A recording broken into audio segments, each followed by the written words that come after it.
नमस्कार दोस्तों, तो स्वागत है आप सभी का आपके अपने YouTube चैनल टेक्निकल आंसर में। और आज मैं दोस्तों आपके लिए अर्धवार्षिक परीक्षा का आपका कक्षा 11वीं का विषय अर्थशास्त्र का जो पेपर आपका 6 दिसंबर को होने वाला है, उसका पूरा रियल पेपर 90% पेपर आपका मैं लेकर आया हूं। तो वीडियो के एंड तक जुड़े रहिए। वीडियो अच्छी लगती है तो लाइक कमेंट शेयर जरूर कीजिए। जी हाँ, आपका 6 तारीख को जो 6 दिसंबर को होने वाला है अर्धवार्षिक का पेपर कक्षा 11वीं का वो पेपर है, जिसमें आपको 3 घंटे का समय दिया जाएगा और पूर्णांक होंगे इसके 80। तो चलते हैं प्रश्न क्रमांक 1 की तरफ।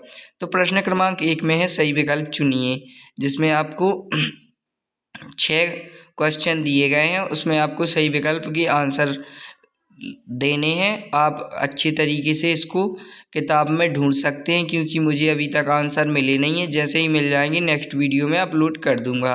तो ये आपके 6 क्वेश्चन है, प्रत्येक क्वेश्चन पर एक एक अंक आवंटित है, तो एक एक अंक मिलेगा, तो इसको आप कर लेना। अब चलते हैं प्रश्न क्रमांक 2 की तरफ। सत्य असत्य। जी हाँ, तो इसमें आपको प्रश्न क्रमांक 2 में दिया गया सत्य असत्य, जिसमें आपको 7 क्वेश्चन दिए गए हैं। प्रत्येक क्वेश्चन पर एक एक अंक आपको मिलेगा। तो जो सत्य है जो वाक्य सत्य है उसके सामने सत्य, और जो असत्य है उसके सामने असत्य लिखना है। अब चलते हैं प्रश्न क्रमांक 3 की तरफ।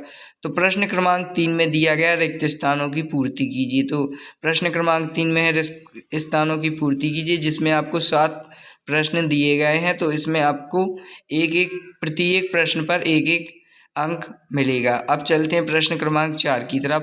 तो प्रश्न क्रमांक 4 में दिया गया निम्नलिखित प्रश्नों का एक शब्द वाक्य में उत्तर दीजिए। तो ये आपका 1 से 6 तक इसमें एक एक वाक्य में आपको आंसर देने हैं। तो जिसमें 6 प्रश्न दिए गए हैं, उसमें से आपको प्रत्येक प्रश्न के आंसर पर एक एक अंक मिलेगा। अब चलते हैं प्रश्न क्रमांक 5 की तरफ। प्रश्न क्रमांक 5 में दिया गया है सही जोड़ी बनाइए, जिसमें आपको सही जोड़ी बनाना है का और खा।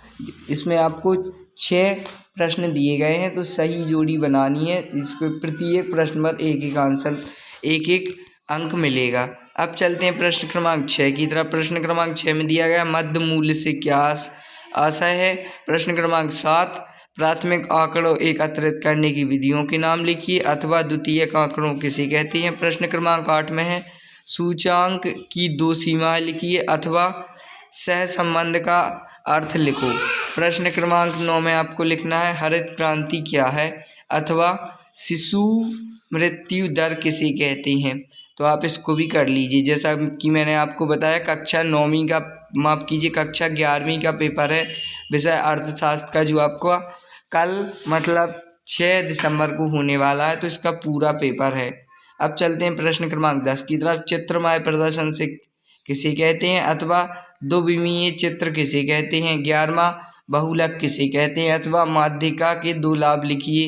प्रश्न क्रमांक 12 औपनिवेशिक काल में भारत की राष्ट्रीय आय का आकलन करने वाले प्रमुख अर्थशास्त्रियों के नाम बताइए, अथवा स्वतंत्रता के समय देश में कार्य कर रहे कुछ आधुनिक उद्योगों के नाम बताइए। प्रश्न क्रमांक 13 योजना की परिभाषा दीजिए।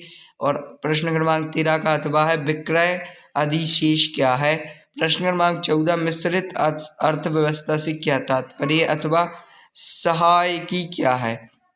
प्रश्न क्रमांक 15 है निजीकरण क्या है, अथवा उदारीकरण से क्या समझते हैं। प्रश्न क्रमांक 16 में बिंदु रेखीय प्रदर्शन के लाभ लिखिए। प्रश्न क्रमांक 17 अथवा प्रश्नावली तथा अनुसूची में अंतर लिखो। प्रश्न क्रमांक 17 निम्नलिखित आंकड़ों में माध्यिका का गुण गणना कीजिए। इस प्रकार आप इसके आंसर देख लीजिए, क्योंकि अभी तक आंसर मिले नहीं है। जैसे ही मिल जाएंगे अगली वीडियो में अपलोड कर दूंगा। प्रश्न क्रमांक 18 में आपको दिया गया है भारत में औद्योगिक शासन की आर्थिक नीतियों का केंद्र बिंदु क्या था, उन नीतियों के क्या प्रभाव हुए, अथवा भी है। इनमें से आपको जो अच्छा लगे वो एक कर लीजिए। 3 अंक इसमें आपको मिलेंगे। प्रश्न क्रमांक 19 में है कृषि क्षेत्र में लागू किए गए भूमि सुधार की आवश्यकता और उनके प्रकारों की व्याख्या कीजिए। अथवा में जो आपको अच्छा लगे कर लेना। 2-3 अंक इसमें भी दिए गए हैं। प्रश्न क्रमांक 20 सांख्यिकी की सार्वभौमिक उपयोगिता है स्पष्ट कीजिए। इसका अथवा है सांख्यिकी की मुख्य कार्यों का वर्णन कीजिए। प्रश्न क्रमांक 21 प्रश्नावली तैयार करते समय कौन कौन सी सावधानियां रखनी चाहिए। 4 नंबर का आपका ये प्रश्न है।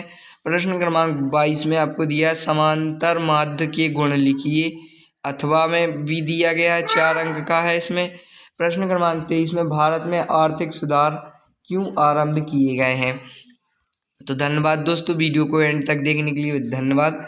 अगर वीडियो अच्छी लगी हो तो लाइक कमेंट शेयर ज़रूर करें और आपकी जो 11वीं की 9वीं 10वीं 11वीं 12वीं के जितने भी पेपर हैं अर्धवार्षिक परीक्षा के वो पूरे इसी चैनल पर अपलोड कर दिए जाएंगे। तो वीडियो को लाइक करें, कमेंट करें, शेयर करें और इस चैनल को सब्सक्राइब करें और कमेंट बॉक्स में ज़रूर बताएं कि आपको कौन से सब्जेक्ट का, कौन सी क्लास का कौन सा पेपर चाहिए।